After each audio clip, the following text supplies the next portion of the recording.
वाहनाला कट मारून नुकसान केल्याचा आरोप करत धक्काबुक्की करून आम आदमी पक्षाचे नगर जिल्हाध्यक्ष राजू सूर्यबान आघाव वय 53 राहणार खेडले परमानंद तालुका नेवासा यांना लुटण्यात आले। जिल्हाध्यक्ष आघाव हे रविवारी 23 जूनला नगर शहरात आले होते। त्यावेळी सावेडी उपनगरातील गुलमोहर रस्त्यावर सुरभी हॉस्पिटलजवळ ही घटना घडली। या प्रकरणी आघाव यांनी मंगळवारी 25 जूनला दिलेल्या फिर्यादीवरून तोफखाना पोलीस ठाण्यात अनोळखी चौघांविरुद्ध सामूहिक जबरी चोरीचा गुन्हा दाखल करण्यात आला। त्या अनोळखी चौघा इसमांनी आघाव यांना शिवीगाळ आणि दमदाटी करून धक्काबुक्की केली।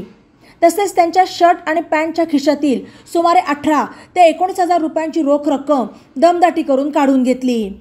तसेच फोन पे ॲपद्वारे 2 वेळेस 1,000 असे 2,000 रुपये त्यांनी ऑनलाईन घेतले आणि तेथून ते निघून गेले।